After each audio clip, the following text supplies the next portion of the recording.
The release on May 3rd of the unemployment numbers in the United States, about which a great to-do has been made. I want to analyze it, I want to respond to it briefly, because the hoopla and the hype should not distract people from the reality of where the American economy is today, and that reality is grim. First, let's give credit where it's due. Unemployment is lower than it has been in a long time. But let's remember what unemployment measures and what it doesn't measure. Unemployment measures the number of people looking for work that is in the labor force of the United States as we define it and as the US government defines it. The number of people in the labor force looking for work but unable to find it. And that is at a record low. And that, in and by itself, is good news. At least it's better than if the number were higher. But we have to understand that people in the labor force is not a fixed number. Let me give you an idea. Back in 1999, roughly 20 years ago, the labor force participation rate in the United States was 67%. That was the percentage of the people of the right age, etc., who are looking for work or holding a job. Over the last 20 years, and right up now until 2019, the labor force participation rate has dropped drastically from 67%, actually a little bit above that, back in 1999, to under 63% during 2019. Okay, that's a drop of 4%. Since our labor force is about 150 million, we're talking about 6 to 7 million Americans who not only don't have a job now, and they did back then, but they're not even looking anymore. That's why they're not in the labor force, and why the labor force participation rate has come down. The basic explanation for why 6 to 7 million people left the labor force, don't have a job and aren't even looking, is because the jobs they can get are not attractive. The cost to them overwhelms whatever poor earnings they can get. So they left. Those people are not employed. By any normal sense of the term, they are unemployed.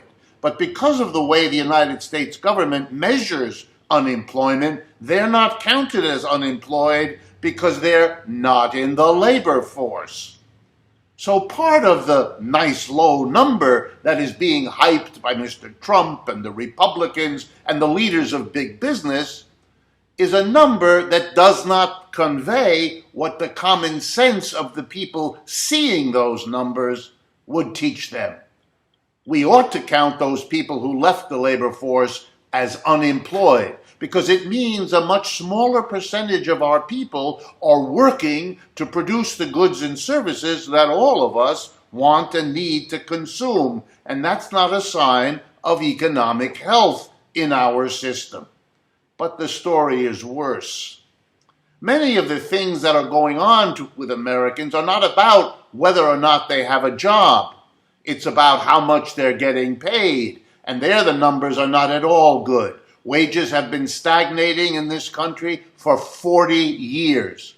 The real weekly wage, the amount of money a person takes home per week on average, adjusted for the prices they have to pay, is lower today than it was back in the 1970s.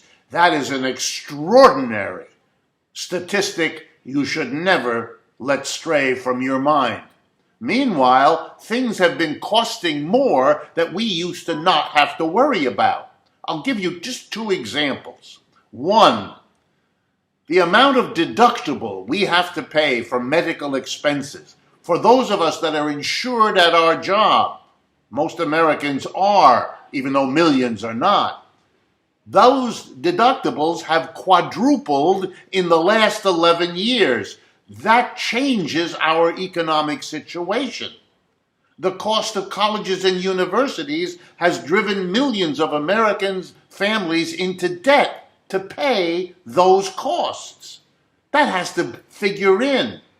And many of the jobs that people now have pay much less than the jobs they lost in and after the crash of 2008. Look, here's the bottom line. Most Americans are anxious about their economic situation. Most small businesses have announced they're expecting a recession. The overwhelming majority of people are workers and consumers and small businesses. They think the economy is in deep trouble. They're closer to the reality than the hypes from Trump, the Republicans, and big business.